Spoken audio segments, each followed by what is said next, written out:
He couldn't move much anymore. Each breath came with a small shudder, his ribs trembling beneath the golden fur that had once been thick and bright.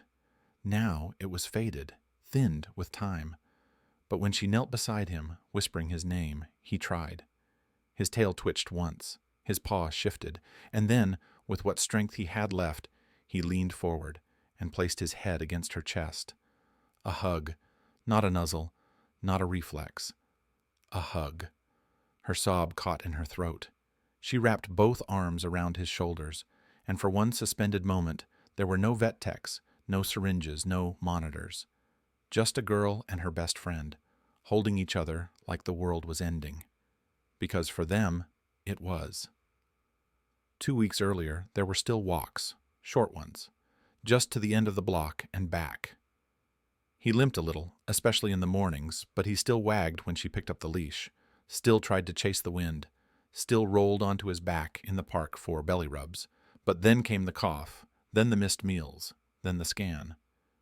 Hemangiosarcoma, the vet said gently. It's aggressive. We caught it too late. He gave her the speech. Palliative options. Weeks, maybe days. No cure.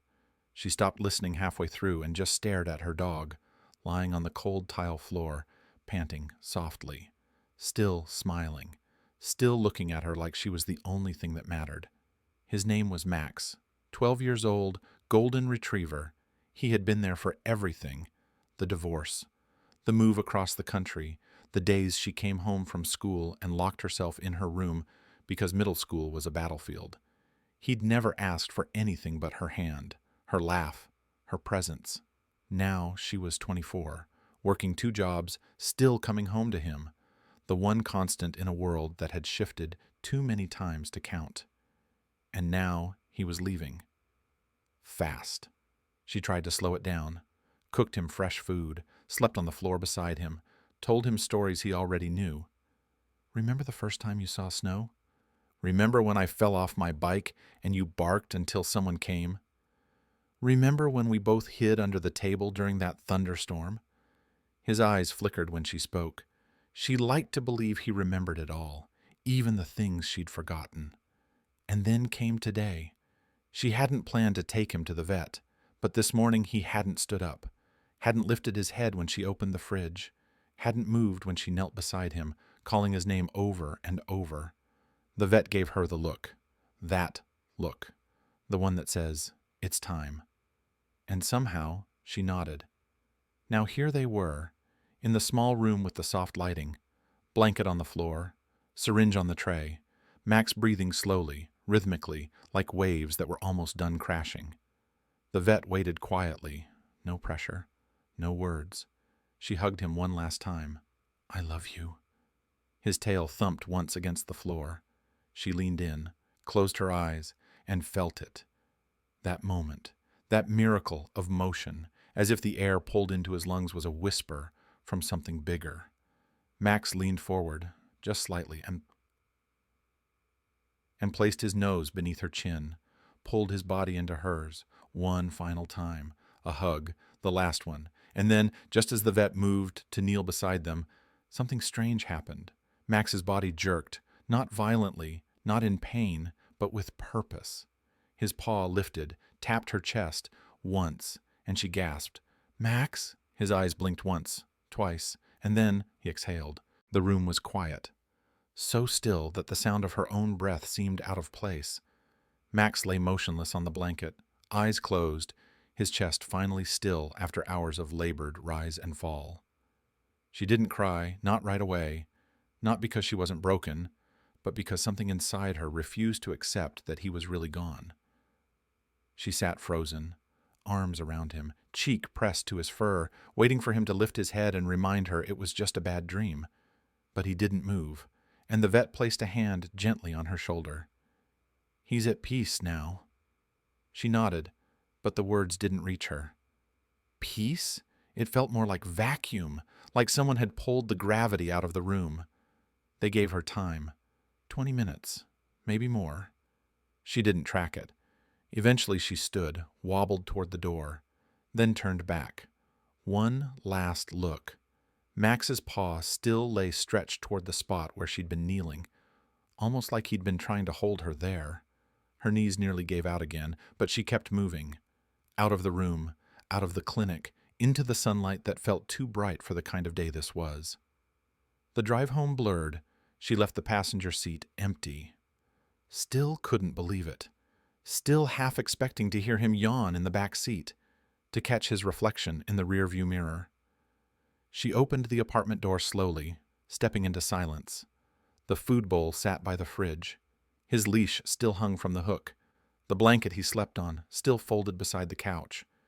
She collapsed onto the floor, held the leash to her chest, and finally sobbed until her ribs hurt. But then something shifted. It wasn't loud. It wasn't dramatic.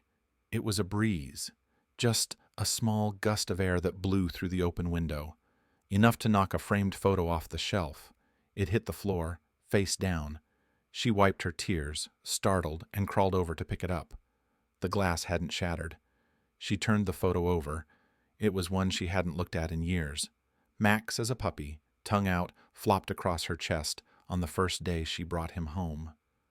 But there was something else.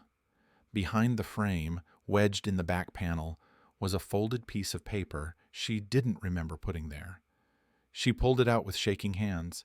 It was a note, written in her father's handwriting. "If anything ever happens to you, know that Max will know before anyone. He always knows. Dogs feel things the rest of us can't explain." Her heart stopped. Her father had passed away 4 years ago. He was the one who'd given her Max as a gift when she turned 12. Said every girl needed a guardian, someone who wouldn't ask questions. Just stay. She'd forgotten about this note completely. Max was made for more than fetch. He was made for you. That night, she couldn't sleep. She sat on the floor beside Max's blanket, holding the note, watching the moonlight shift across the apartment. And then she heard it. Not a bark, not a whine, but a sound like claws on tile, soft, slow, from the hallway. She froze, held her breath. The hallway was empty, but the blanket beside her? It had shifted, one corner folded over as if pushed from underneath. Her heart thudded. Max? She didn't expect an answer, didn't believe in ghosts, but something in the room felt less hollow, like the air held a shape it didn't before. In the morning, she opened her laptop for the first time in days. Dozens of unread emails, but one stood out. Subject: Therapy Dog Records. Archive Inquiry. She clicked. Inside was a scanned form, Max's original puppy records, health history, temperament tests. But in the notes section, highlighted in yellow, was a line she had never seen before. Handler matched with trauma-experienced child. Golden shows signs of bonding at a level categorized as protective sentinel. Recommend future reevaluation for emotional regulation work. She scrolled to the bottom. Date signed August 13th, her 12th birthday, the day he became hers. Max hadn't just been her dog. He'd been chosen, matched, meant. She closed the laptop and placed it gently on the floor, then looked at the note again. He always knows. She whispered into the air. Then tell me, Max, why did it feel like you said goodbye before I did? And for the second time in 24 hours, the air moved. A breeze through a window that hadn't been opened, soft, warm, and carrying with it the unmistakable scent of him. 3 days after Max passed, she heard the knock. Not on the door, on her heart. That kind of internal tap that doesn't have sound, only presence. She hadn't left the apartment since the clinic. She didn't check her phone, didn't respond to messages. But that morning, something compelled her to get up. She walked to the fridge, opened it, and paused. There, on the bottom shelf, was the small container of turkeys she'd bought just for Max the week before. She reached for it, then stopped. The expiration date was circled in red marker. She didn't remember doing that. Her breath caught. The date circled? Today. She took the container out, stared at it for a full minute, then turned around and for the first time since he passed, opened the back door, the one that led to the park they used to visit every Sunday, the one she'd kept shut tight out of grief. Now it stood open, waiting. The grass felt strange beneath her shoes, soft and familiar but unreal, like she was walking through a memory instead of a place. Everywhere she looked, she saw ghosts. Max rolling in the grass, Max chasing squirrels, Max sitting beneath the big oak tree at the corner of the lot, tail wagging, as if he knew exactly how the world was supposed to turn. She walked there now, slowly, as if afraid the memory might vanish if she moved too quickly. And when she reached the tree, she stopped. There was something at its base, a shape, a color. She knelt. A ball. Max's ball. She hadn't brought it. She hadn't seen it since his last walk. And yet, there it was. No dust, no dirt. Clean, as if someone had left it there for her. Tears welled in her eyes again. But they weren't like before. This time they weren't about what she'd lost. They were about what she still felt. Him, here, now, somehow. That evening she sat on the couch, holding the ball. She'd washed it, placed it on the table in front of her like a centerpiece. And that's when her phone buzzed. A message. Unknown number. No words, just a photo. It was her and Max, taken from across the park months ago. She didn't know who sent it, but she knew where it was taken. Under the tree, that same tree. She replied, "Who is this?" No answer. Just one more message. A voicemail. She pressed play. Static, then faint breathing. Then a voice. Hers. "You're the best thing that ever happened to me, Max." She remembered saying that, but never into a phone, never into a recorder. It was the day he turned 11. She'd whispered it to him while he slept, and somehow it had been captured, preserved, now returned to her. A gift from a place she didn't understand. She barely slept that night, but not from sorrow, from wonder. Something was happening, something beyond grief. The next morning, she woke to an alert on her phone, an email from a volunteer group she'd signed up for years ago and forgotten. Paw Companions, emotional support, dog outreach. They were hosting an orientation that week. A space had opened. Her name was on the list. She hadn't reapplied, hadn't responded. But there it was. Confirmation. Seat reserved. She stared at the screen, then at Max's ball. "Are you doing this?" she whispered. There was no bark, no paw tap, but her phone vibrated again. A new notification from her photo app, a suggestion for a memory slideshow titled, "With Max, Together." The cover photo, him resting his head on her chest, the final hug. Her hands shook as she clicked it open. The video played, photos and videos from years before. Max on the beach, Max in the snow, Max resting on her lap after surgery, and one photo she didn't remember ever taking. Him looking straight at the camera, eyes alert, mouth open in a half smile, like he knew something she didn't, like he was saying goodbye before she realized what goodbye meant. She didn't know what it all meant yet, didn't understand how the ball reappeared, or how her voice had been recorded, or how an old application triggered without input. But she knew this. He hadn't really left, maybe not in body, but in something deeper, something woven into her breath, her bones, her choices. Max's final breath hadn't been the end. It had been a signal. And now something was beginning, something he had set in motion with that last hug. She showed up to the Paw Companions orientation 10 minutes early, wearing Max's old bandana tied around her wrist. She almost turned back 3 times on the way, but something pulled her forward, the same pull she'd felt the morning after the hug, like invisible paws were leading her toward a new chapter she hadn't written, but somehow had been written for her. Inside the shelter, there were 12 other people. Most were older, a few were students. One woman looked like she hadn't smiled in weeks. The coordinator stepped forward, spoke gently. "Some of you are here to help dogs. Some of you are here because dogs once helped you. Either way, you're in the right place." She exhaled slowly and nodded. Yes, she was exactly where Max had always wanted her to be. The first dog she met was named Jasper, a golden retriever, younger, nervous. He flinched when she raised her hand to pet him, but when she dropped to her knees, stayed still and whispered, "It's okay. You don't have to be anyone but yourself." He inched forward, just like Max had done all those years ago when she'd cried in her closet after her parents' divorce. Back then, she didn't know how to say the words out loud, but Max had understood, and now she could finally give that back to dogs and people alike. She started coming every day, not just for the dogs, but for herself. She helped with feeding, with walks, with calming dogs down before vet visits. Soon, she was guiding new volunteers. One of them, a quiet 16-year-old named Leo, had recently lost his brother in an accident and hadn't spoken much since. She didn't push, just gave him a leash one day and said, "This is Rosie. She gets scared of shadows sometimes. Maybe you could help her feel safe?" He didn't say anything, just nodded. By the end of the session, Rosie was curled at his feet, snoring, and Leo had whispered one sentence, "I think she needed me."